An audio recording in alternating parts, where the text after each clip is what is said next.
कहा जाता है कि सावन के महीने में अगर हम कोई भी उपाय करते हैं तो उसका फल हमें कई गुना होकर प्राप्त होता है।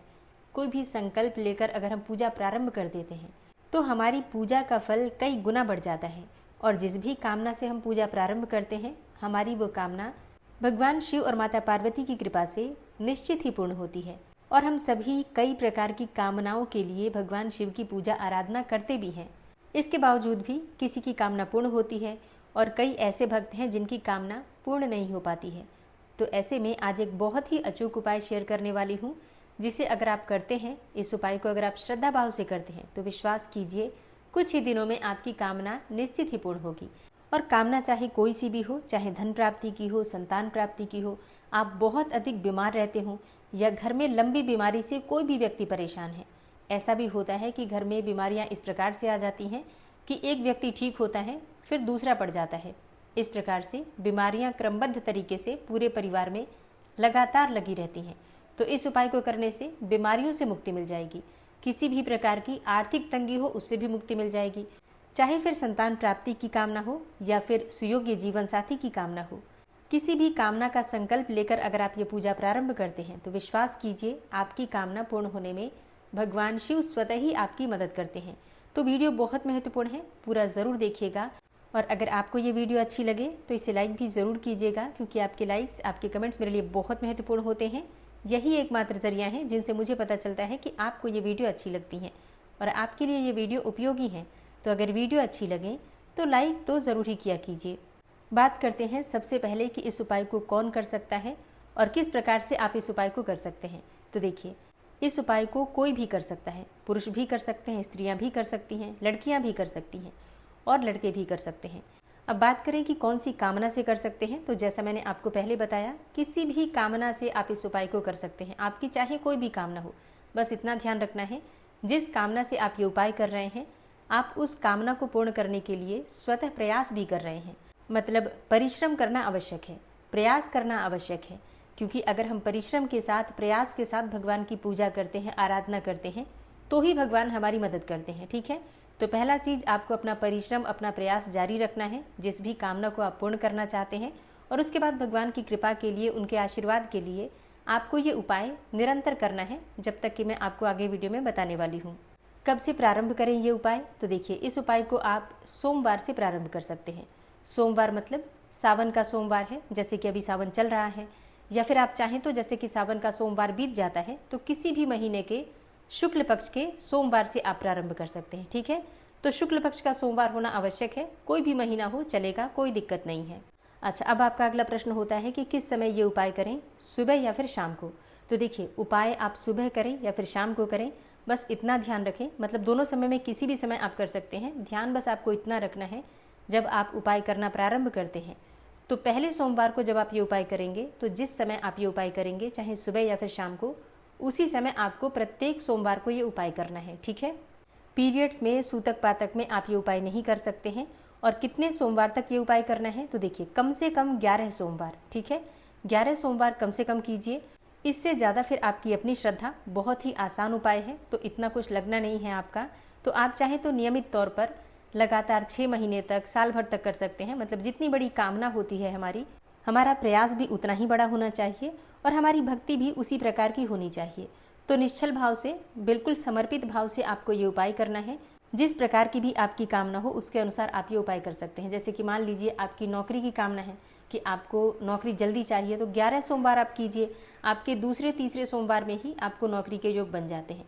स्वास्थ्य संबंधी परेशानी है या फिर आर्थिक तंगी है, तो ये भी आपके 11 सोमवार के भीतर ही आपकी कामना पूर्ण हो जाती है। आपको अंतर अपने घर में साक्षात अनुभव होने लग जाते हैं। ठीक है, लेकिन मान लीजिए कि आपकी संतान प्राप्ति की कामना है या फिर अपना घर बनाना चाहते हैं और इसके लिए आपके पास धन की व्यवस्था नहीं हो पा रही है, तो ऐसे में आपको ये उपाय लंबा चलाना है। मतलब कोशिश कीजिए जब तक कि आपकी कामना पूर्ण न हो जाए तब तक आप ये उपाय करें।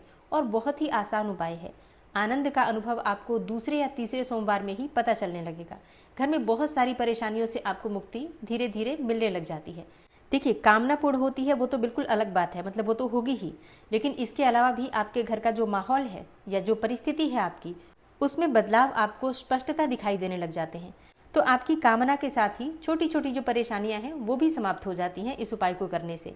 ठीक है, तो उपाय बिल्कुल श्रद्धा भाव से करना है, समर्पित भाव से करना है। कोई भी कर सकता है, किसी भी कामना से कर सकते हैं आप, और किसी भी समय कर सकते हैं। पीरियड्स में, सूतक पातक में आप ये उपाय नहीं कर सकते हैं। इसके अलावा सभी सोमवार को आप ये उपाय करेंगे।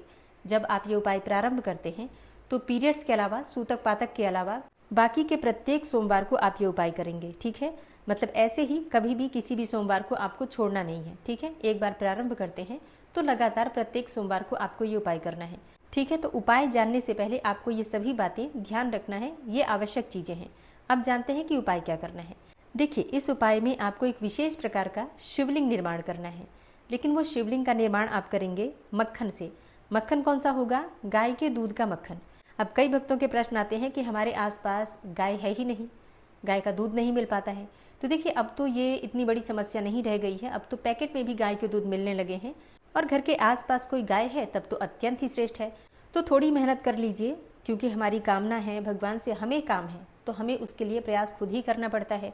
तो आप क्या कीजिए, गाय का दूध लीजिए, उबाल लीजिए अच्छी तरीके से, फिर इस दूध को फ्रिज में रख दीजिए। अब इसी दूध की मलाई से आपको बनाना है मक्खन, और मक्खन शुद्धता के साथ बिल्कुल स्नान करने के बाद ही बनाना है। ठीक है, मतलब ऐसे ही नहीं बनाकर रखना है, स्नान वगैरह करके पवित्रता के साथ आपको मक्खन का निर्माण करना है, मक्खन बनाना है। और इसी मक्खन से आपको शिवलिंग बनाना है। शिवलिंग और जलधारी मक्खन के द्वारा बना दीजिए, और ये आपको रख देना है फ्रीजर के अंदर। फ्रीजर में आप थोड़ी देर रखेंगे, ये जम जाएगा अच्छी प्रकार से, और फिर इसी शिवलिंग की आपको पूजा करना है। किस प्रकार से करना है, पूजा की विधि क्या होगी? तो देखिए, पूजा की विधि वही होती है भगवान शिव की आराधना में जिन भी वस्तुओं की आवश्यकता होती है, जैसे कि गंगा जल, शुद्ध जल और पंचामृत चाहिए आपको, जैसे कि दूध, दही, घी, शहद, शक्कर। ये पांचों चीज़ें आप मिलाकर रख लीजिए या फिर अलग अलग रख लीजिए। बस थोड़ा थोड़ा चाहिए सामग्री, हमें ज़्यादा नहीं चाहिए। और बाकी भांग, धतूरा, बेलपत्र इत्यादि सभी चीज़ें आप जानते ही हैं। इसके अलावा आपको चाहिए कुछ सामग्री, जैसे कि कुछ अनाज, क्योंकि देखिए, मुझे नहीं पता कि आपकी जन्म कुंडली में कौन सा ग्रह खराब है जिसकी वजह से कि आपके जीवन में परेशानियां हैं।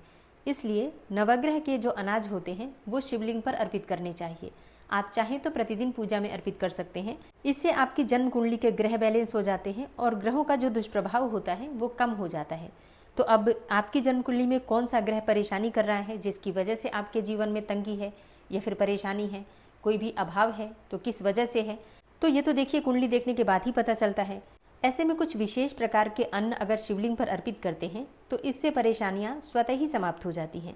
और वो अन्न आप नोट कर लीजिए। गेहूं चाहिए आपको, साबुत गेहूं, और चावल चाहिए, जौ चाहिए आपको, चना चाहिए, काले वाले जो चने होते हैं, और मूंग चाहिए, हरी मूंग, लाल मसूर की दाल चाहिए आपको, तिल चाहिए, काले वाले तिल, और काली वाली उड़द, साबुत उड़द। ठीक है, और काली उड़द और काले तिल में से आप चाहें तो कोई एक भी ले सकते हैं, क्योंकि राहु, केतु और शनि इन तीनों के लिए यही अनाज होते हैं, जैसे कि काली उड़द हो या फिर काले तिल हो। तो आप इन दोनों में से एक भी अनाज हो तो उसका प्रयोग आप कर सकते हैं। और अगर आपको ये दोनों ही चीज़ें मिल जाती हैं तब तो अत्यंत ही श्रेष्ठ है। तो सभी चीज़ें थोड़ा थोड़ा मिलाकर रख लीजिए एक डिब्बे में करके, और प्रत्येक बार जब आप पूजा करेंगे तो थोड़ा सा चुटकी में उठाकर अपने हाथ से एक साथ मिलाकर और चढ़ा दीजिएगा। ठीक है, मिलाकर एक ही जगह रख देंगे तो ज़्यादा अच्छा रहेगा। अब जिस दिन से आप पूजा प्रारंभ कर रहे हैं, जिस भी सोमवार से आप पूजा प्रारंभ करेंगे, सबसे पहले स्नान करेंगे। चाहे आप सुबह या फिर शाम जब भी पूजा करते हैं तो स्नान के बाद ही आपको पूजा करना है। मक्खन का शिवलिंग आप पहले से बनाकर ही रखिए। आप चाहें तो एक दिन पहले ही बनाकर और फ्रीजर में रख सकते हैं, ताकि अच्छी तरीके से फ्रीजर में सेट हो जाए वो शिवलिंग। और फिर पूजा की सारी तैयारी करने के बाद आपको शिवलिंग बाहर निकालना है। एक चौकी पर एक पात्र में आपको शिवलिंग की स्थापना करनी है और फिर विधि विधान से पूजा करना है।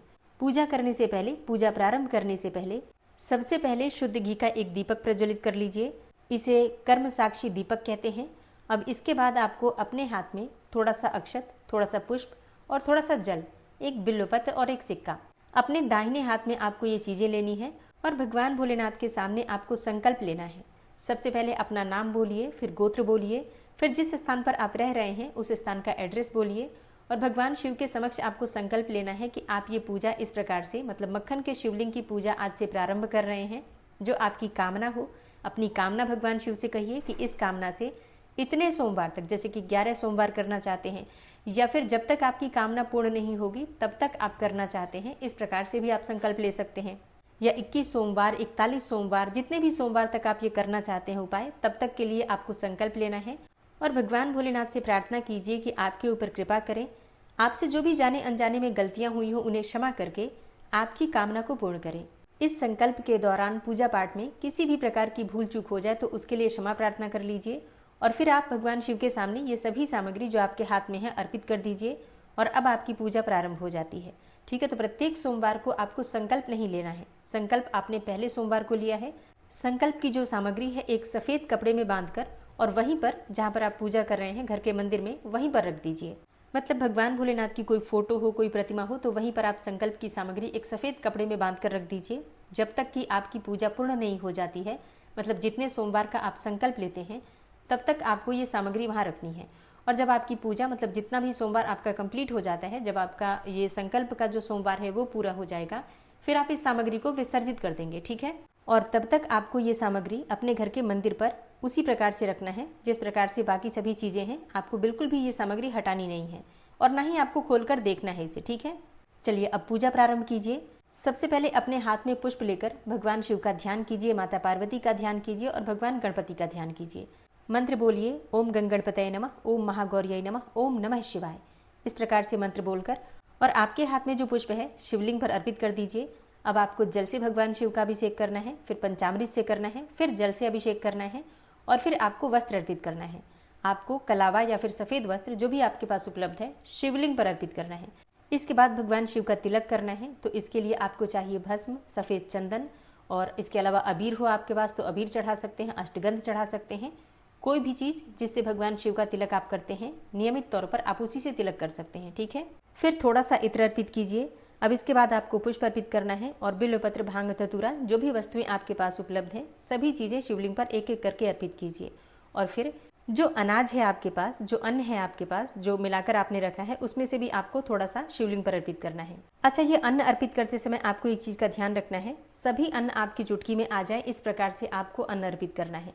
तो आप चाहें तो सब अलग अलग भी रख सकते हैं और सब में से थोड़ा थोड़ा लेकर चढ़ा सकते हैं, लेकिन अगर मिलाकर रख रहे हैं तो आपको ध्यान रखना है सारे अनाज आपके हाथ में आ जाए, मतलब सभी चीजें शिवलिंग पर चढ़ जाएं।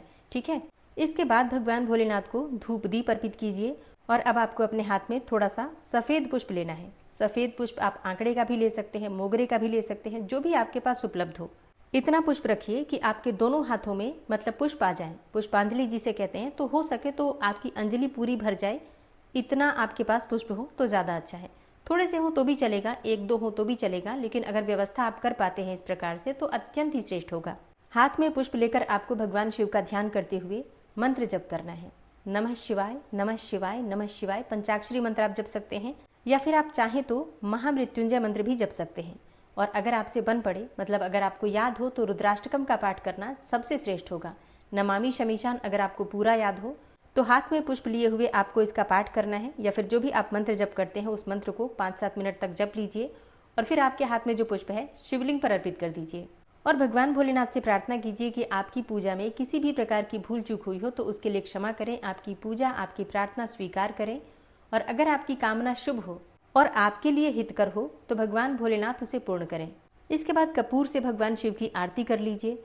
अब आपकी पूजा पूर्ण हो गई। भगवान शिव के समक्ष आपको अपना सर झुकाकर, मस्तक झुकाकर प्रणाम करना है।